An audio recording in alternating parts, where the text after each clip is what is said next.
اس کو جسٹیفائی کرتے ہیں؟ نہیں، ملٹری کو کون جسٹیفائی کر سکتا ہے دنیا میں؟ ٹھیک ہے، کوئی بھی نہیں کر سکتا جب تک کہ کوئی تباہی ملک میں نہ آئے اور ایسا ویکیوم پیدا ہو کہ جیسے زلزلہ آ جائے پورا ملک میں فلڈ پہ بھی نہیں ہوتا. ایک آرڈر جب ٹوٹ جائے، ایک اینارکی ہو، لوگوں کو قتل کر رہے ہوں، گھروں کو لوٹ رہے ہوں اور نہ پولیس ہو نہ فورس ہو، تو اس آرڈر کو ریپلیس کرنے کے لیے اگر کوئی آتا ہے، ادروائز پولیٹیکل سسٹم کو اپروٹ کرنا جو ہے ملٹری ٹیک اوور سے، وہ تو ایکسیپٹیبل نہیں ہے. اس کی ریزن یہ ہے، یہ نہیں کہ ملٹری رول پر سے کوئی گناہ کبیرہ ہے، کیونکہ دنیا میں بے پناہ ملکوں میں ملٹری رولرز ہیں، اس کی مثالیں ملتی ہیں. مطلق بادشاہوں نے جو آج تک حکومت کر رہے ہیں، جن کو کوئی نہ صلاح دینے والا ہے نہ وہ کسی سے مشورہ مانگتے ہیں، وہ بھری ہوئی ہے دنیا. ہم صرف اس قبیلے سے تعلق رکھتے ہیں ملکوں کے جس میں جمہوریت کو انہوں نے اڈاپٹ کیا ہے کہ یہ اب ہمارا نظام حکومت ہوگا. تو جب ہم نے جمہوریت کا راستہ اپنایا ہے بجائے بادشاہت کے یا ملٹری ڈکٹیٹرشپ کے یا خلافت کے، تو پھر ہم نے یہی کہنا ہے کہ اس کے علاوہ کوئی بھی چیز ہوگی وہ ایکسیپٹیبل نہیں ہوگی. جو جسٹیفیکیشن تھی ان کی وہ ہسٹری ہے، جو گزر جاتا ہے وہ گزر جاتا ہے. جو ٹائم آنے والا ہے، یہ پریزنٹ ٹائم ہے، میں سمجھتا ہوں وہ زیادہ امپورٹنٹ ہوتا ہے لوگوں کے لیے، کیونکہ مس ڈیڈز کسی کی بھی جو ہیں، چاہے پرویز مشرف صاحب کی ہوں یا میری ہوں یا ڈاکٹر صاحب کی ہوں یا آپ کی ہوں، کسی نے اور کسی فورم پہ ہم کو جواب دینا ہوگا اس کو. اسی طرح جنرل صاحب کو بھی اگر کوئی پوچھے گا تو جواب دینا ہوگا آپ نے کیوں ٹیک اوور کیا. وہ کہتے ہیں جی میں تو جہاز میں تھا، میں تو ٹیک اوور ہی نہیں کیا. میں تو پھر سپریم کورٹ کے پاس گیا، انہوں نے کہا ٹھیک ہے آپ آئین میں امینڈمنٹ بھی کر لیں 3 سال بعد الیکشن کو. بالکل ہوا بھی ایسے تو وہ لیگیلٹی اس کی جو ہے نا وہ کسی کام کی نہیں ہے. ایک عام آدمی آپ کے لسنرز کو اس سے کوئی دلچسپی نہیں ہے، نہ وہ سمجھ کو آتی ہے. وہ جانے، ان کے وکیل جانے اور وہ ٹائم جانے. ہمارے لیے امپورٹنٹ بات یہ ہے کہ پرسنالٹی تو خیر ہر ایک لیڈر کی ڈفرینٹ ہے. ہم نے اتنے لیڈروں کے ساتھ کام کیا ہے کہ ہر ایک کی پرسنالٹی کو اور ہر ایک کے سٹائل کو، طریقہ کار کو، میں تو ذاتی طور پہ کہتا ہوں بائی اینڈ لارج ہماری تمام پولیٹیکل پارٹیز کے جو لیڈر ہیں وہ خود ڈکٹیٹر ہیں اپنی پارٹیوں میں. کہیں پہ بھی جینوئن ڈیموکریسی نہیں ہے. ہمارے ملک میں بدقسمتی سے ایک خاندانی سیاست، موروثی سیاست کا رواج چل نکلا ہے. بچہ پیدا نہیں ہوتا اور تاج اس کے لیے پہلے تیار ہوتا ہے کہ یہ پارٹی کا لیڈر بنے گا. یہ بدقسمتی ہے ہماری، اور ابھی ہم شاید فارمیٹیو سٹیج میں ہیں، ابھی ہم نکلے نہیں اس سے. اور نکلیں گے تب جب کہ لوگ یہ اویئر ہو جائیں گے یا لوگ چھین لیں گے اپنا اقتدار خود، تو وہ تب وہ ٹائم آئے گا.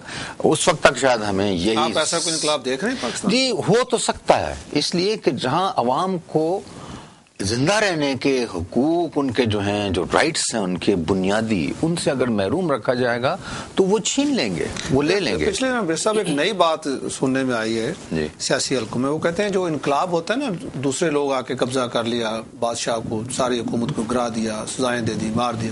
وہ کہتے ہیں نئے بدماش ہوتے ہیں، پرانے بدماشوں کو ریپلیس کر دیتے ہیں. نہیں، یہ تو بڑی تحقیق والی تصدیق والی بات ہے. وہ ہوتا ہے جو سوچ کے ذریعے، ایجوکیشن کے تھرو قوم میں آتا ہے، اور وہ تھرو ڈیموکریسی ووٹ کے ذریعے چیزیں تبدیل کرتے ہیں. نہیں، وہ ڈیموکریسی ڈیفرنٹ چیز ہے. انقلاب تو ایک تاریخی حقیقت ہے. انقلاب تو ہسٹری بھری ہوئی ہے. انقلاب نے ہی تو قوموں کو اور مذاہب کو اور کن نسلوں کو تبدیل کیا ہے. وہ تو ایک رومانٹک کانسیپٹ ہے. میں آپ کو ایک اسکول آف تھاٹ کی بات بتا رہا ہوں. دوسرا جس کا آپ فرما رہے ہیں وہ اینارکی ہے.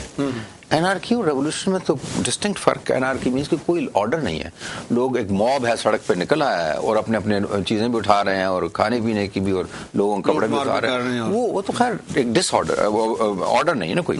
لیکن ہم جو اسٹیج پہ ہیں، ہمیں انقلاب سے سچ کو فائدہ نہیں ہے، کیونکہ ہم آلریڈی ایسی نازک صورتحال میں ہیں کہ ہمارے گرد بالکل جسے کہتے ہیں نا ایک جنگ کا اور ایک سالمیت کا ہمیں اس وقت جو ہے خطرہ ہے.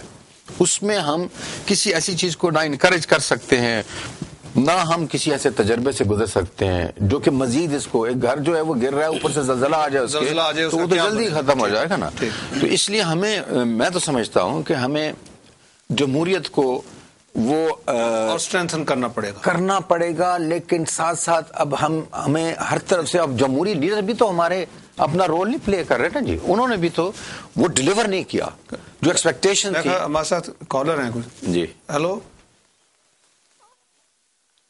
ڈاکٹر صاحب.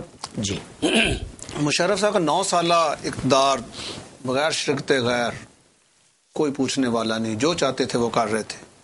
اب کیا کریں گے جا کے؟ کون سی چیز رہ گئی جو یہ اپنے دور میں نہیں کر سکے؟ اس بات پہ آنے سے پہلے ہاں جی ایک جو انقلاب پہ جو بات ہوگی اس پہ میں ذرا ایک جی ضرور. ہاں لیکن اس سے پہلے بات ہو رہی تھی لیڈرشپ کی، فقدان کی پاکستان. بات جو ہے بائی ڈیفینیشن لیڈرشپ ہوتی کیا ہے؟ ہم سب بات کرتے ہیں جی فلاں لیڈر لیڈر لیڈر لیڈر، لیکن جب ہم پوچھتے ہیں کہ واٹ از لیڈرشپ، تو میری جو ڈیفینیشن ہے لیڈر کی وہ یہ ہے کہ لیڈر از اے پرسن جو فار سائٹڈ ہو، اس کی فور سائٹ بہت زیادہ ہو، جس کو انسائٹ ہو، جس کو اپنے گول کا پتہ ہو، and he knows about those tracks which lead to that goals and the hurdles which are on that goal. اور چوتھی بات جو ہے کہ وہ مردم شناس ہو. ٹھیک، یہ 4 کوالٹیز ہیں. اب آپ دیکھیں کہ مشرف صاحب میں ان میں سے کون سی ایسی کوالٹی ہے جس کے لیے ہم کہہ سکیں کہ یس ہی از دا لیڈر نمبر 1.